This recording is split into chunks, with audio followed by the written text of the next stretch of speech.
और इस वक्त आपको बड़ी खबर देंगे। गैर मुल्की एजेंडे पर कारबन जिब्रान इलियास का रियासत मुखालिफ बयानिया बेनकाब हो गया है। आपको ये बताएं कि रऊफ हसन के साथ व्हाट्सएप पैगामात ने साजिश का पोल खोल दिया है। जिब्रान इलियास बैरून मुल्क से PTI का रियासत मुखालिफ बयानिया चला रहा है। बात करेंगे सलमान अवान से, नुमाइंदा खुसूसी हमें ज्वाइन कर रहे हैं। सलमान, इससे पहले भी हमने देखा कि रऊफ हसन के हवाले से मुतादिद इतलात इस तरह की सामने आ चुकी हैं। क्या बता सकते हैं इस हवाले से मजीद आप?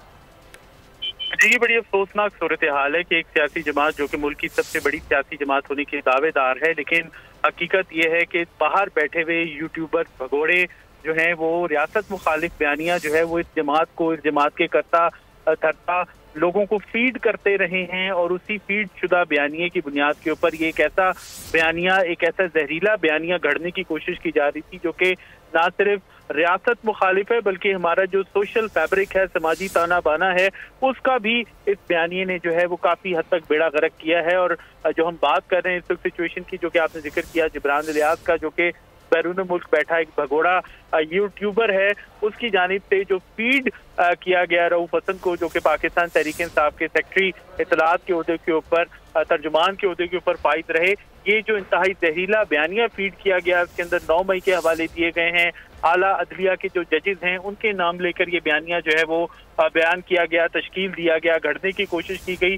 अगर उसके अंदर हम एग्जैक्टली बात करें तो ये हम बात कर रहे हैं 9 मई की एनिवर्सरी के ऊपर, जब दिसंबर 2023 से मई 2024 तक की तस्वीर, वीडियोस वगैरह मुख्तलिफ व्हाट्सएप पैगामात के जरिए रऊफ हसन को भेजी गई। और फिर 9 मई से मुतल्लिक जो फितना फैलाने वाली वीडियोस हैं और दीगर हैशटैग जो हैं वो भी बाहर से ही रऊफ हसन को इरसाल किए गए, जिब्रान इलियास ने भेजे। और रवां साल की अगर हम बात करें तो 1 मई को जिब्रान इलियास ने रऊफ हसन को टीवी चैनल के स्क्रीनशॉट्स भेजे, जिसमें सुप्रीम कोर्ट के जस्टिस अतर मिनल्ला और चीफ जस्टिस काजी फाजिसा की तस्वीर भी शामिल थी, उनके रिमार्क्स भी शामिल थे। और उसके साथ ही जिब्रान इलियास ने रऊफ हसन को सोशल मीडिया पर ट्राई के गलत होती है, 9 मई फॉल्स फ्लैग ऑपरेशन जैसे ट्रेंड जो है ये भी हैशटैग जो है बाहर से ही बनाकर भेजे गए थे, जिसको फिर रऊफ हसन ने यहाँ पर फैलाने में अपना।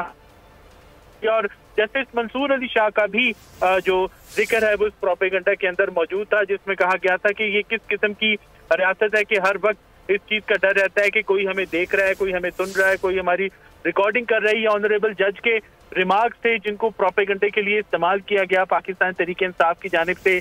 और उसके बाहर बैठे हुए जो यूट्यूबर्स हैं, फॉल्स फ्लैग ऑपरेशन का भी उन्होंने साथ ही साथ नैरेटिव खड़ा। और इसके साथ ही जिब्रान इलियास ने शरपसंदी को मजीद हवा देने के लिए रऊफ हसन को हिदायत की कि टीम जो फॉल्स फ्लैग ऑपरेशन है वो ट्रेंड कर रहा है, इसे आगे बढ़ाते रहे। और वजाहत सईद खान जो कि एक भगोड़े यूट्यूबर मैं तो नहीं कहूँगा, उनके हवाले से भी उनके वीलॉग्स का भी हवाला दिया गया कि उनके 9 मई का जो फॉल्स फ्लैग ऑपरेशन है वो मेन स्ट्रीम तक पहुंच गया। इसी तरह 7 मई को जिब्रान इलियास ने PTI की सोशल मीडिया टीम की शरंगेजी को भरपूर सराहा, रऊफ हसन को पैगाम दिया कि पिछले 7 रोज के दौरान सबने बहुत अच्छा काम किया और ऐसा लगता है कि हमारी जो 9 मई फॉल्स फ्लैग ऑपरेशन की मुहिम है वो बहुत ज्यादा कामयाब रही है।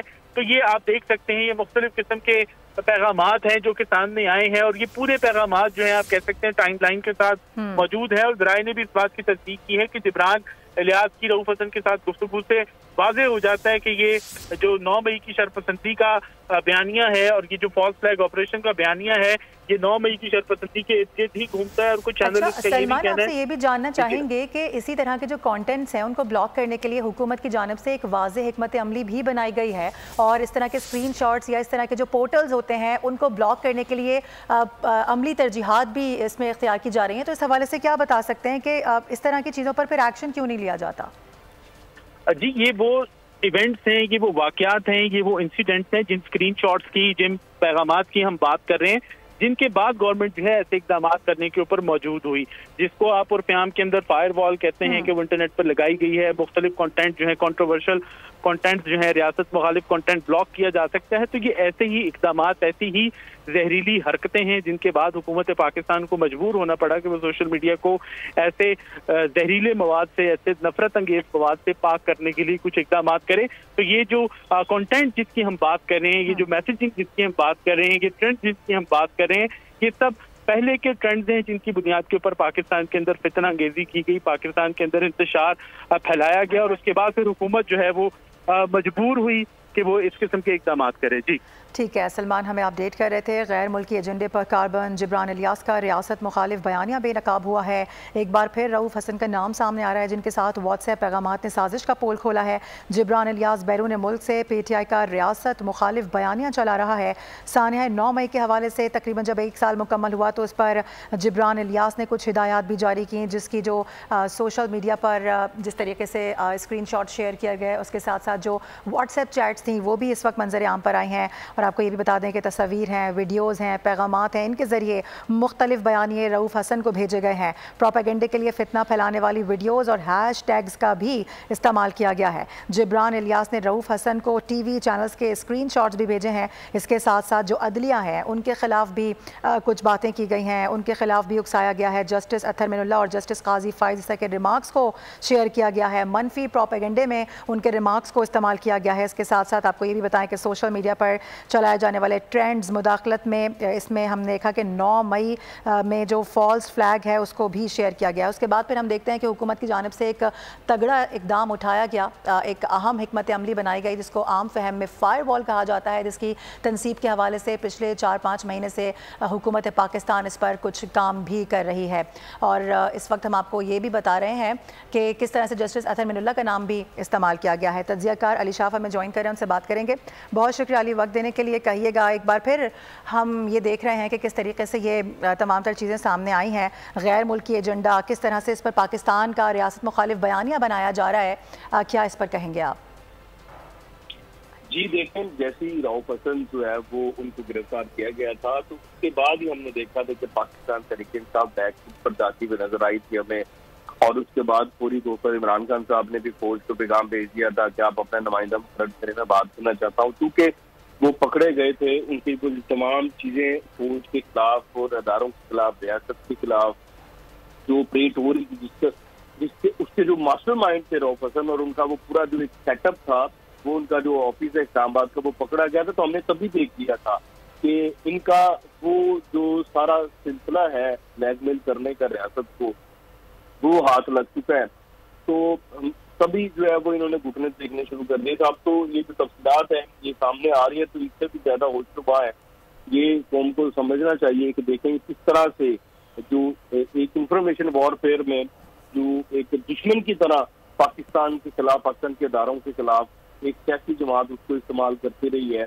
और 9 मई जैसा सान्या जिसको पूरी दुनिया में किसी ने भी शायद इसको किसी कोई ऐसा होगा तो मुल्क में इसकी जो है वो मजम्मत नहीं की होगी। पाकिस्तान का 9/11 था, लेकिन ये उस साने के खिलाफ भी जो है वो प्रोपेगेंडा करते हुए पाए गए और उसके खिलाफ बयानियां बनाते हुए पाए गए। देखें, बाहर अगर आप अमेरिका में 9/11 के हक में बात कर देना कि 9/11 सुबह, तो वो फिर आप देखिए कि उसके साथ क्या होता है। तो ये पाकिस्तान का 9/11 और यहाँ पर खुलेआम जो है वो इसको बढ़ावा दिया जाता है और 9 मई को फॉल्स फ्लैग ऑपरेशन करार देकर के मशकूक बनाने की कोशिश की जाती है। लेकिन इन लोगों को फिर भी इनके खिलाफ कोई कार्रवाई नहीं होती। ये भी एक सवालिया निशान है हमारे यही आपसे जानना भी चाह रही हूँ कि इस तरह के जब नाम सामने आते हैं और बार बार एक ही शख्स का नाम आना, तवातुर से आना, तो इस पर कोई कार्रवाई क्यों नहीं की जाती?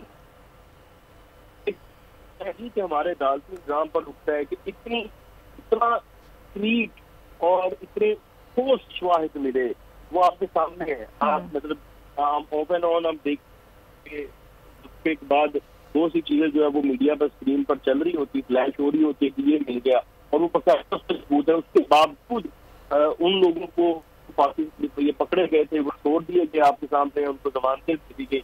ये तो सवालात उठते हैं ना फिर हमारे अदालती निजाम पर। इसलिए तो ये तरमीम जो है आईनी तरमीम लेकर आए हैं ताकि अदालती निजाम को कम से कम इतना तो कर दिया जाए कि जो रियासत के खिलाफ इस तरह के प्रोपेगेंडा करते हैं उनको तो कैसे किरदार तक में दिया जा सके। तो अदालती निजाम पर सवाल उठते हैं।